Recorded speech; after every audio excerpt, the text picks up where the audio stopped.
Мөрч кинонд тоглож байхад хамгийн хүнд сцен танд ямар сцен? Ер нь жүжигчүүнд амар сцен гэж байдаг л дээ. Ер нь бүгдийг л бодож тунгааж, тооцож тоглох шаардлагатай байдаг. Тэгэхээр ер нь амархан байсан, хүнд байсан гэж ялгах юм байхгүй. Ер нь бол мөрчийн 10 ангийн олон ангитай кинонд тоглох өөрөө бас нэгэн урт хугацааны хүч хөдөлмөр шаарддаг ийм онцлогтой. Ер нь бол амар байгаагүй.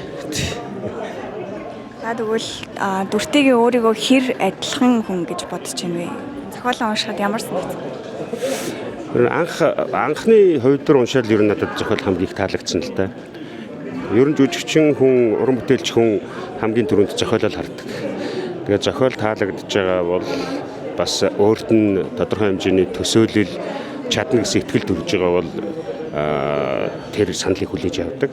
Яг л тэр зарчмаараа ажилласан. Яг хөө зүгээр төстөө гэхэд одоо хаашаа чим нэг юмны араас тууштай явдаг зантай жоохон төстэй байж магадгүй. Кино төслөө дуусгахад танд ямар санагдаж байна вэ? Яасан гинэ? Киногаа дуусгахад одоо ямар санагдаж байна вэ?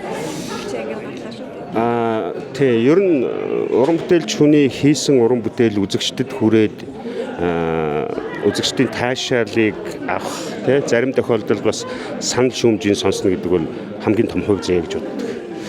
Тэгээ аливаа нэг уран бүтээл ихэлсэн бол дуустдаг тавилантай. Тэрүүгээрээ яг л жам ёсороо бүх анги гараад үзэгчдийн хүртэл болоод дууслаа.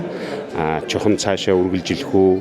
Энэ кино ер нь ямар хуу чанартай кино болсон бэ гэдгийг үзэгчид өөрсдөө бодож тунгааж байгаа байх. Мэдээж жүжигчин хүний хувьд бол бас сонирхолтой төсөл байлаа. Маш олон сайхан уран бүтээлчтэй хамтарч ажилладаг. Хичээж ажилласныхаа үр дүнг үзэж байна. Үзэгчдэд бас тодорхой хэмжээгээр таалагдж байгаа нь одоо бидний ажлын хамгийн том үр дүн юм да тий. За баярлалаа.